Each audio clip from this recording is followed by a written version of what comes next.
Hola, sóc Amalur i avui anem a parlar sobre governança, així que tractarem més d'un ODS. Parlarem de justícia, transparència, participació i desenvolupament sostenible. Per a parlar de tots aquests temes, contactarem amb una persona que treballa sobre el terreny. Hola, Tessa, com estàs? Hola, Malur, què tal? Jo molt bé. Comencem. Com podem aconseguir que els governs siguin sòlids, eficients i, sobretot, transparents? Mira, jo pense que per a que un govern siga sòlid, el primer que ha de ser és comptar en un equip fort, que porten una mateixa línia de treball i que les decisions que s'han de prendre pues, que vagin tots en una mateixa línia. Això sí, fa falta molta informació. Abans de prendre una decisió, poder recollir tota la informació possible per a que aquesta decisió siga el més coherent possible. Existeixen alguns pobles que funcionen en Consell Obert. Això vol dir que tot el poble és el que forma part de l'Ajuntament. La persona que està d'alcalde o alcaldessa és la presidenta o president de l'Assemblea Veïnal i la majoria de decisions, a no ser que siga algo molt urgent o molt immediat, se prenen, evidentment, en votació de tota la població que va a les assemblees veïnals. Ja he escoltat moltes voltes que la participació i les aliances són la clau per a poder avançar.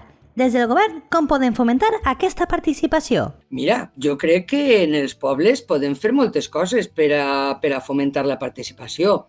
Jo crec que la majoria de pobles tenim algunes ferramentes que poden ser les bústies, posades als ajuntaments o fer reunions. Per exemple, en pobles menuts és molt fàcil reunir a la gent, donar informació d'algun projecte que es porta en marxa o d'alguna idea que pot tindre l'equip de govern i a partir d'ahí poder recollir les diferents opinions de la població i que una decisió pugui ser molt participativa i molt col·laborativa. Jo crec que això, a més, dona més orgull a la població perquè pot formar part d'aquestes decisions que afecten al municipi. Tant el canvi climàtic com la falta de recursos són problemes que tenim que tractar des de ja. Què podem fer des del municipi? Mira, jo crec que una cosa molt important és que el propi municipi, és a dir, el propi equip de govern, funciona d'exemple per a que la població pugui adquirir uns hàbits que jo crec que entre totes les persones sí que podem canviar. Des del municipi, per exemple, utilitzar els recursos de la manera més sostenible possible.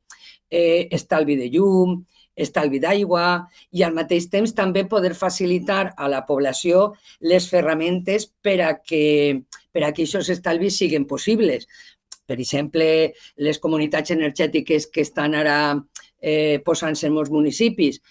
Clar, són maneres de que els recursos els puguem utilitzar de manera més sostenible. També molt important, per exemple, el tema del tractament de residus. Durant molts anys s'ha tingut poca cura en el tractament de residus i també és veritat que, per exemple, en les zones rurals és que no hi havia residus perquè tot se reutilitzava, tot se compostava, era una altra manera de viure.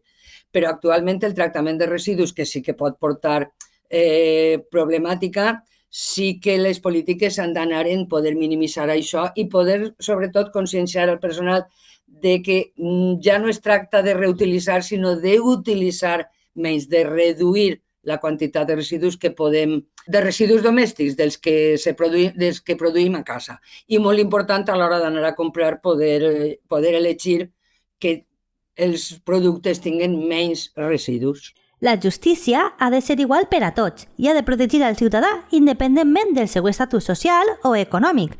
Com ho podem aconseguir? Dels municipis, clar, la primera regla, diria jo, és poder admetre al municipi tot tipus de persona, vinguen d'on vinguen, per exemple.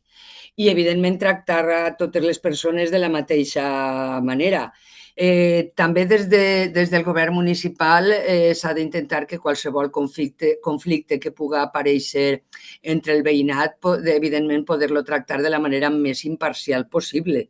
Si n'hi ha una reglamentació o unes normes al respecte, evidentment, la manera objectiva és complir aquestes normes i en el cas de que hi hagi un conflicte entre el veïnat, poder mediar per a que aquest conflicte se minimitzi o pugui desaparèixer. Moltes gràcies, Tessa! Moltes gràcies a tu, Amalur. Espero que entre les dues hem après un poc més dels objectius de desenvolupament sostenible, molt importants. Ens ha quedat tot més clar.